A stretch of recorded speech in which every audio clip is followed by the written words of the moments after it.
করছি মেহেরিনের স্বপ্নরং লেখন্তে মির্জা সূচনা পর্ব সংখ্যা 5। রাত প্রায় 12টা ছুঁই ছুঁই। ছাদের কোণে বসে থাকা মেহেরিন চুলগুলো উড়ে উড়ে চোখে পড়ছিল। সেই আনমনে আকাশের দিকে তাকিয়েছিল। মেহবুবার, তুমি কি ঘুমিয়ে গেছো? ওর মন ভালো না তাই মনে বসে আছে ছাদে রাখা দোলনায়, যেন কোনো উত্তর খুঁজছে। হঠাৎ ফোনে টিং করে বেজে উঠল। স্ক্রিনে লেখা কবি সাহেব। মেহেরিন চমকে উঠল। কবি সাহেব। চুপচাপ বসে থাকলে মন ভালো থাকে না অরিয়না। তুমি হাসলে মনে হয় পৃথিবীটা ক্লান্তহীন।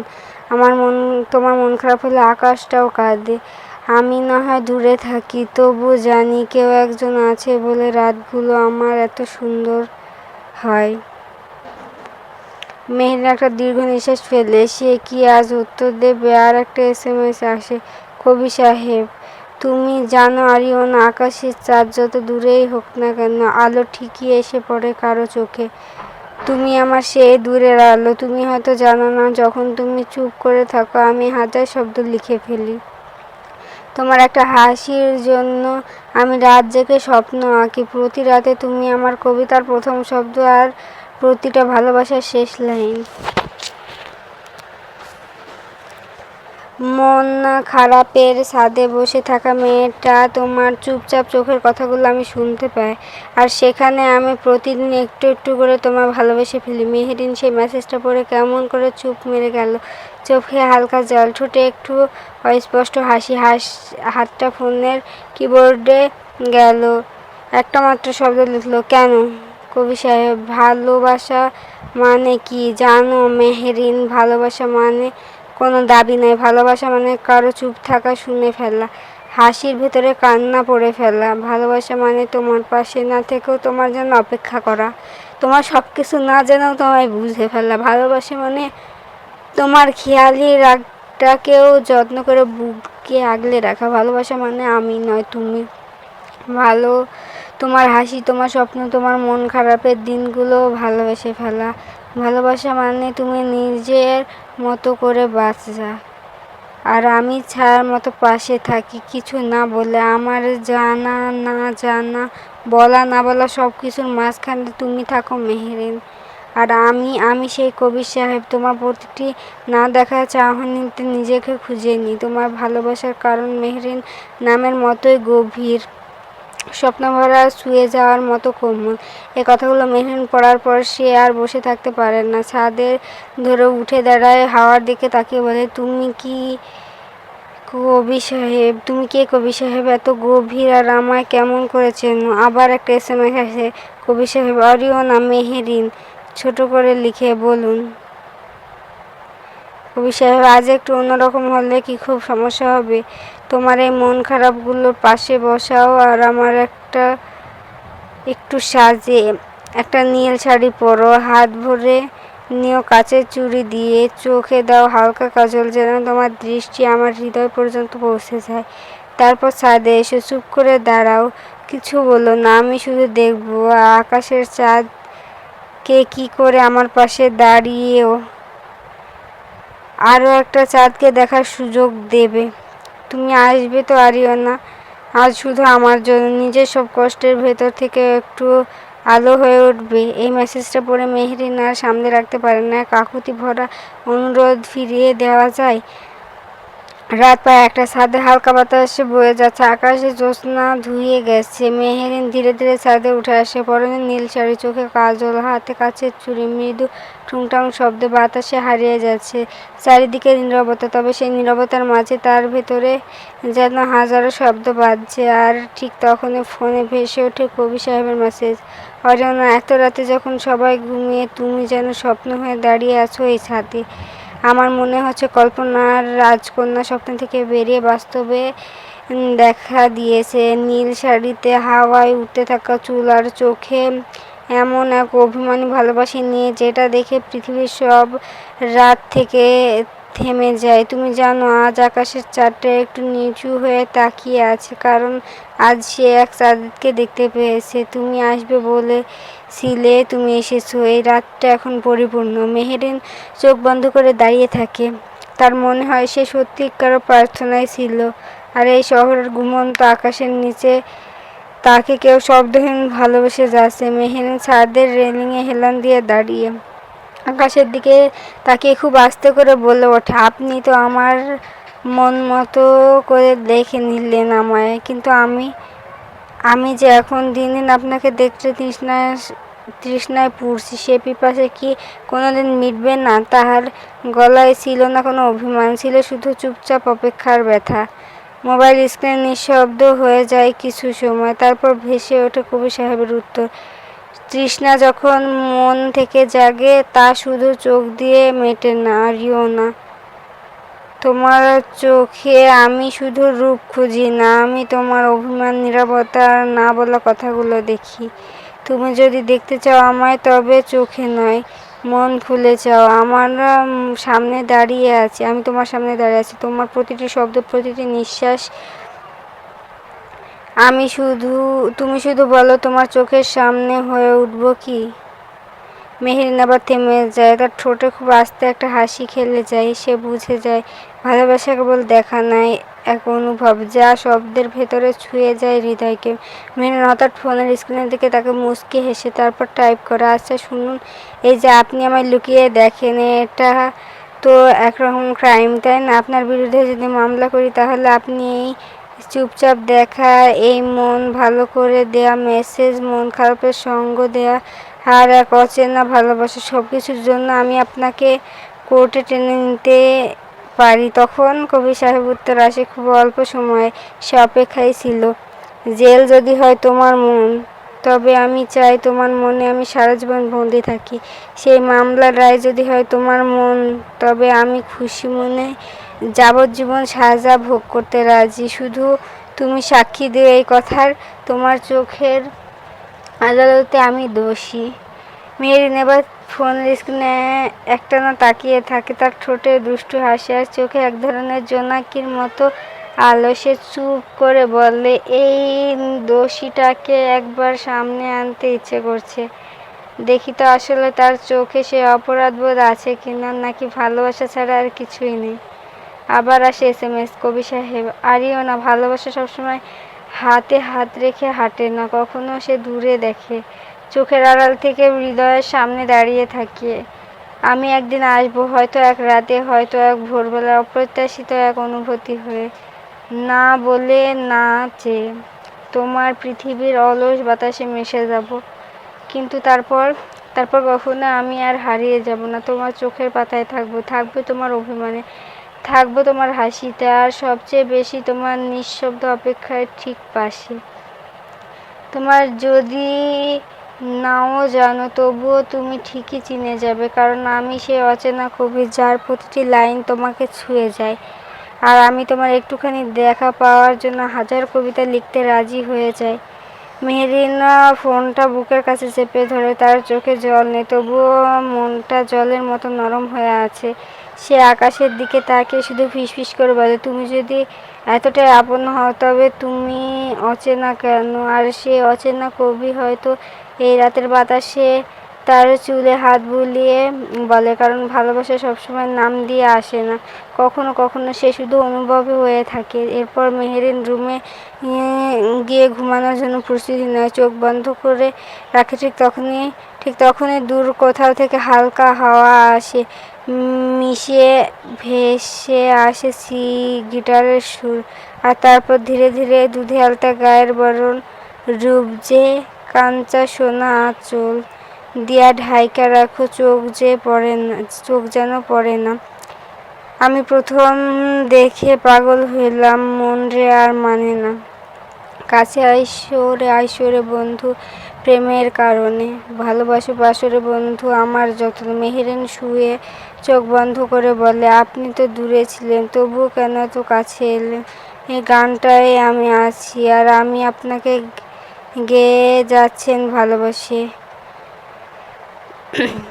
একটা সুন্দর দিনের সূচনা। ধরণীতে সূর্যের রক্তিম আলো ছড়িয়ে পড়েছে। আজ রাহির জন্মদিন। চুমকি বলল, কি রে ব্যাককেল বেটি, আজ রাহির বার্থডে বলে গেছিল হতচ্ছাড়ি। আর তুই এগুলো কি? তুই এই প্যান্ট টি শার্ট পরে যাবি ভাবছিস? সোজা যা, একটা শাড়ি পর। মেহেরিন টান টান ভ্রু কুচকে বলে, শাড়ি? আমি শাড়ি পরতে যাব কোন দুঃখে?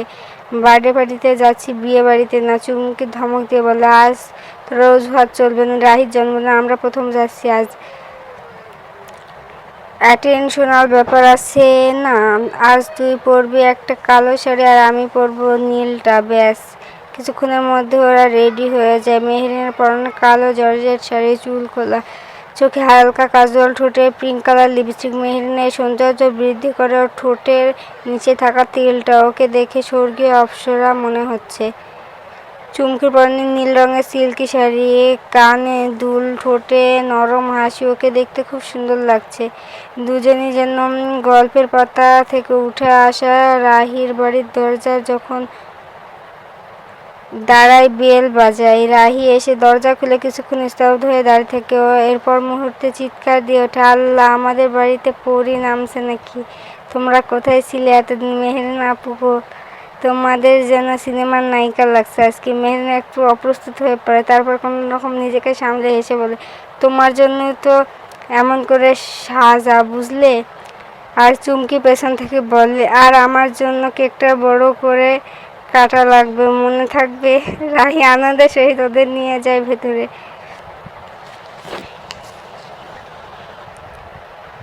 রাহি মেহেরিনের হাত টেনে বলে, চলো আপু, সবার সাথে পরিচয় করিয়ে দিই। আজ তুমি আমার স্পেশাল গেস্ট। চুমকি হেসে বলল, ওগো রাহি সোনা, স্পেশাল না, একেবারে স্টার।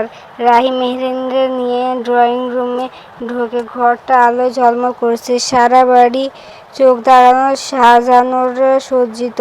বাড়ির প্রিন্সেসের বার্থডে বলে কথা। রাহি এসে সবার উদ্দেশ্যে বলে, hello ladies and gentleman, attention please.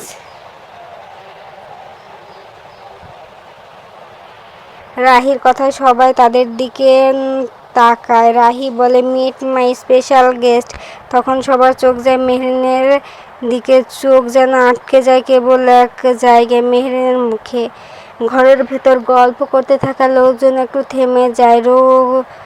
Ramim তখন কোল্ড ড্রিঙ্কসের ট্রে হাতে হঠাৎ করে মুগ্ধ চোখে তাকিয়ে থাকে। তার মনে হয় যেন কেউ হাতুড়ি পিটাচ্ছে। বুক ডুকডুক করছে। আনমনে হাত চলে যায় বুকের বাপাশে। মুহূর্তে এক দমকা হাওয়া এসে ওলটপালট করে দিচ্ছে জীবনটা। আর চারপাশে সোফায় বসে থাকা আরাফ খান, যার কবিতা সবসময় কল্পনার প্রেয়সীকে খোঁজে, সেই মুহূর্তে চোখে স্পষ্ট ছায়া পায় তার। মেহেরিন যেন তার লেখার এক জীবন্ত অনুবাদ। এ মেয়েকে? আরাফ আনমনে প্রশ্ন করে। রামিম পাশে দাঁড়িয়ে ধীরে বলল, এটা রাহির স্পেশাল গেস্ট। আরাফ একটা মুচকি হাসি দিয়ে বলল, সত্যি স্পেশাল বটে, কিন্তু কারোর হৃদয়ে যেন এখন থেকে তার জন্য টুংটাং করে বাজবে। সে কি জানবে? সবার ধ্যান ভাঙে রাহির কথায়। রাহি মুখে গর্ব ঝলমল, এই যে বলছিলাম, আমার স্পেশাল গেস্ট, আমার পছন্দের একজন মানুষ, আমার কিউট আপু। তবে যাই বল, আমাদের পছন্দ বরাবর সেরা। তার হাসিটা নিঃশব্দে ছড়িয়ে পড়ে পুরো ঘরে। রাহি হাত ধরে টেনে নিয়ে গেল মায়ের দিকে। রাহির মা তখনও তাকিয়েছিল মেহেরিনের দিকে। মা দেখো, এটা আমার মেহেরিন আপু। মেহেরিন সৌজন্যমূলক হাসি দিয়ে সালাম জানায়। রাহির মা হাসি মুখে উত্তর দেয়, তারপর বলে, সাবিহা তালুকদার, এটাই বুঝি তোমার মেহেরিন আপু? রাহি হালকা মাথা ঝাঁকিয়ে সম্মতি জানায়। মেহেরিন হালকা হাসে।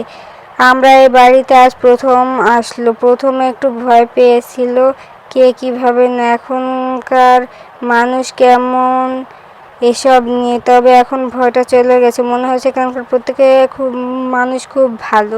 মেহেরিন এগুলো ভাবছিল। আর তখন সাবিহা তালুকদার, বাহ, তুমি তো একেবারে মিষ্টি একটা মেয়ে, দেখে মন জুড়ে গেল।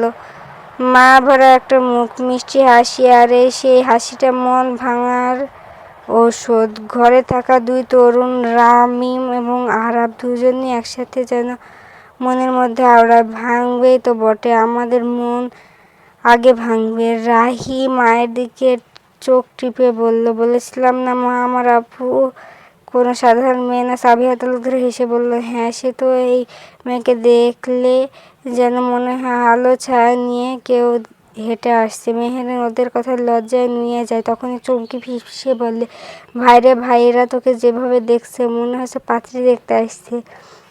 এই যে দেখ দুটা ছেলে কেমন ক্যাবলার মতো তাকিয়ে আছে, মনে হয় তোকে দেখে ওদের মনে প্রেমের ঘন্টা বেজে গেছে। চুমকি তখন ফিসফিসিয়ে বললে, এখানে সবাই অনেক ভালো, কিন্তু এত এত ভালো মানুষের ভিতরে এই হৃদ তালুকদার এমন বদমেজের ঘাটতারা কেমনে হইল রে দোস্ত? শুনলাম কেক আনতে গেছে হৃদ ভাইয়া, এসে জানি আবার কি ঝামেলা পাকায়। তোকে দেখে যদি রেগে যায়। আচ্ছা যা হবার হবে পরে দেখা যাবে, চল গিয়ে বসি। রাহি বলে, আমার স্পেশাল গেস্ট আসা আজকের পার্টি আরও সুন্দর হয়ে গেল। রামিম খেয়াল না করে বলে ফেলে, তুই আপু এ তো একেবারে হৃদয়ে হ্যাকার। আর পাশ থেকে আর আপু মুচকি হেসে বললে, আমি কবিতায় অনেক কিছু কল্পনা করেছিলাম, কিন্তু এমন হাসি এমন চেহারা কল্পনার বাইরে। ওদের কথা শুনে চুমকে একটু কেসে ওঠে, বলে, বাঁচাও আমার বন্ধুকে, চারপাশে কত মৌমাছি উড়াউড়ি করছে, কখন জানি সে কামড়ে দেয়। এত মুগ্ধতা না ছড়ালেই নয়। ঠিক তখনই মূল দরজার পাশে নরম শব্দে খুলে গেল কাঠের প্যানেল। হৃদ তালুকদার হাতে কেকের বক্স, চোখে ক্লান্তি, মুখে স্বাভাবিক গাম্ভীর্য, মাথা নিচু করে ঘরে ঢুকছিল। জন্মদিনের ভিড়ভাট্টা তার পছন্দ নয়, কিন্তু আজ তার কলিজার টুকরোর জন্মদিন, তাই আজ সে সব মেনে নিবে, ওর আবদার যত আশা সব। চোখ তুলে সামনে তাকায় হৃদ, তখনই থেমে গেল সময়। ড্রয়িং রুমের একপাশে সোফায় বসে আছে রাহি, আর তার পাশে এক অপরূপা তরুণী, কালো হালকা শাড়িতে ঘেরা, কোমল শরীর, চোখে কাজল, ঠোঁটে পিঙ্ক কালার লিপস্টিক। সবচাইতে রেজা নজর কেড়েছে সেটা হলো ঠোঁটের নিচে থাকা ওই কালো তিলটা, যেটা কবিতায় পড়ে আর হাসে, একটুখানি বাঁকা, একটুখানি নাজুক, আর একেবারে হৃদয়ে বাজে। হৃদ হঠাৎ একটু থমকে গেল, চোখের দৃষ্টি গাঢ় হলো, কিছু একটা খুঁজে ফের চোখ ঠিক কি সে জানে না।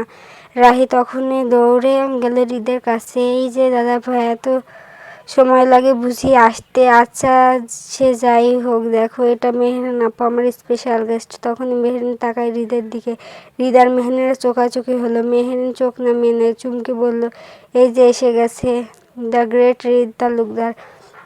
শোন মেহু, আজ কিন্তু এই বেটার লগে ঝামেলা পাকাবি না। আমরা কিন্তু আজ এদের বার্থডে পার্টিতে আসছি, কোনো তর্ক প্রতিযোগিতা না।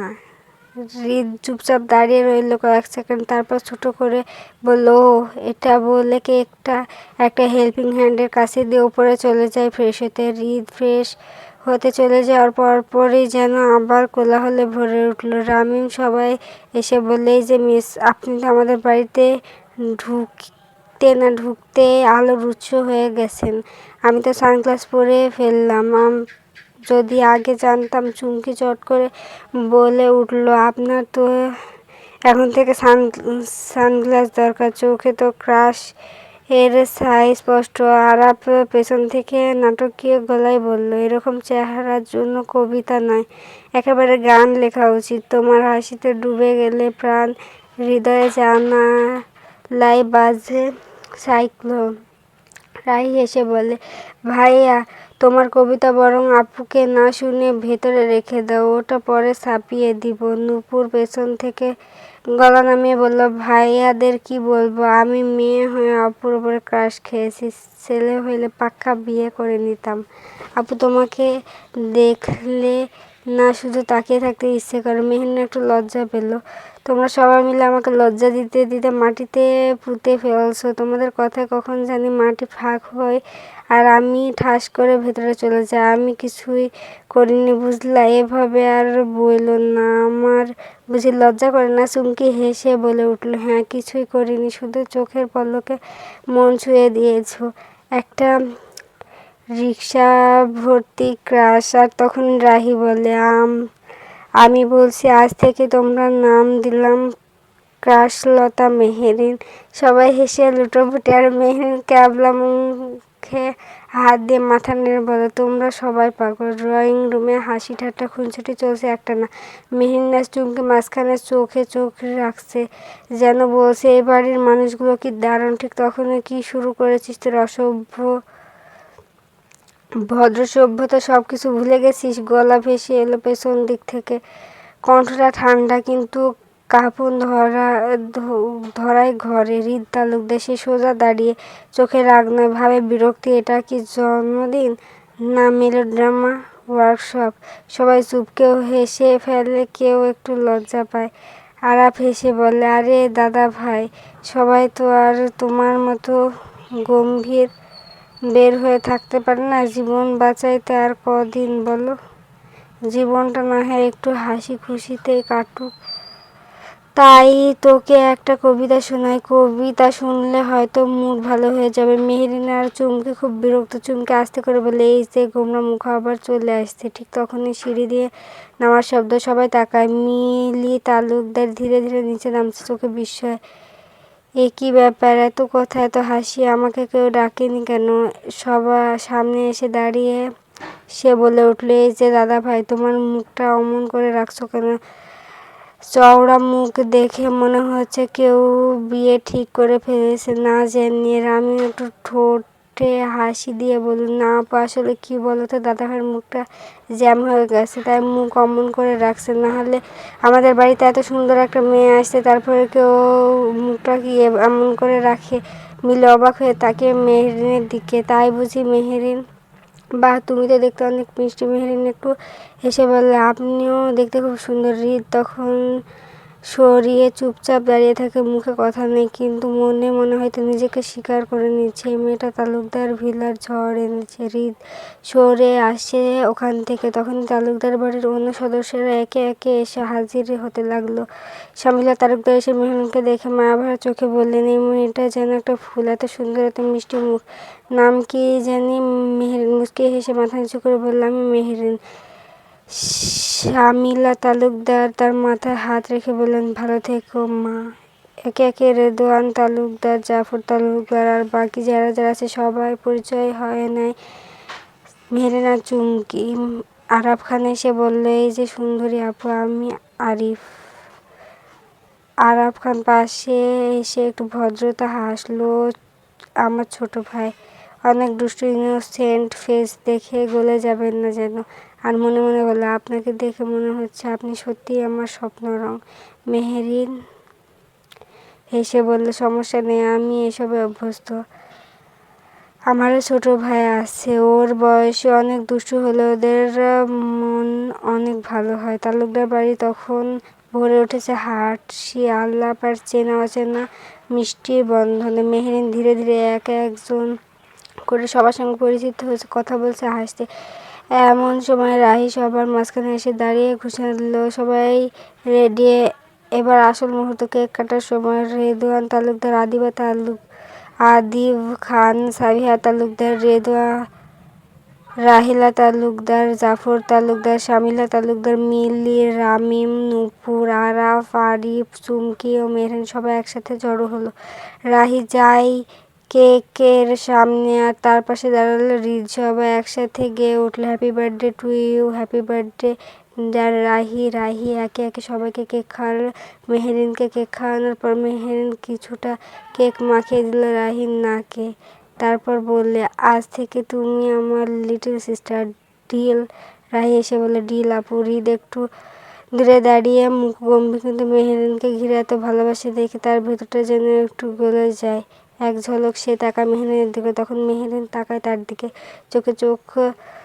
কেউ কিছু বলে না, তাই নিঃশব্দে যেন একটা দৃশ্য সেতু তৈরি হয়ে থাকে। মেহেরিন রাহিকে বলে, এখন আমাদের যেতে হবে। রাহি বললে, তোমরা তো তাড়াতাড়ি চলে যাচ্ছ, আর কিছুক্ষণ থেকে যাও না প্লিজ। মেহেরিন আদর করে মাথায় হাত বুলিয়ে বলল, অন্য একদিন আসবো আবার। সাবিহা তালুকদার বলে, তোমরা এখন চলে যাচ্ছ? মেহেরিন বলে, আন্টি, আমাদের এখন যেতে হবে, বেশি দেরি করে ফেললে আম্মু চিন্তা করবো। সাবিহা তালুকদার আর কিছু বলে না। হৃদ ওদের ড্রপ করে দাও, সন্ধ্যা হয়ে গেছে। মেহরিন সাথে সাথে বলল, আন্টি আপনি ব্যস্ত হবেন না, আমরা নিজেরাই চলে যাবো। সাবিহা তালুকদার একটু কঠিন মুখে বললেন, তোমরা আমার বাড়ির অতিথি, আর একটা সময় দুটো মেয়ে একা বেরোবে, আমি সেটা মানতে পারবো না। কথা শেষ, সিদ্ধান্ত পাকা। হৃদ কিছু না বললে গাড়ির চাবি হাতে নিল। কি আর করার, বাধ্য হয়ে মেনে নিল। তারপর ওরা গেল হৃদের পিছু পিছু। হৃদ বলে, গাড়িতে ওঠো। মেহের একটু ইতস্তত করে, কিন্তু আর কিছু না বলে দুজনে উঠে বসে। গাড়িতে উঠে কেউ কোনো কথা না বলে গাড়ি এসে থামে মেহেরিনের বাড়ির সামনে। বাড়ি থেকে নেমে পড়ে মেহরিন আর চুমকি। ভদ্রতার খাতিরে হৃদ আর ধন্যবাদ জানায় মেহরিন আর চুমকি, আর বলে বাসায় আসতে। হৃদ বললেন, নো নিড বলে সে আর এক মুহূর্ত দাঁড়ায় না, চলে যায়। মেহরিন চুমকি অবাক, এ কেমন মানুষ রে বাবা। চুমকি হুট করে বলে উঠল, এটা মানুষ না পাথর। মেহরিন হেসে ফেলল, কি বলিস? চুমকি চোখ বড় বড় করে বললে, এই লোকটা হাসে না কেন? আমি ভেবেছিলাম কেকের মধ্যে তো চিনি কম ছিল, তাহলে মুখে মিষ্টি এলো না কেন? মেহরিন হেসে গড়াগড়ি, তুই চুপ কর বোন।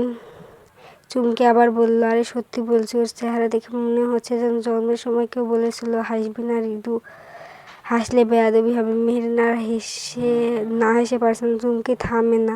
আর একটা কথা বলি, আমি বাজি ধরে বলতে পারি, ও রাতে ঘুমানোর আগে আয়নায় তাকিয়ে বললে, আজকেও হাসি দেখলো না সফলতা। মেহরিন একবারে হাঁটু গেড়ে বসে পড়ে।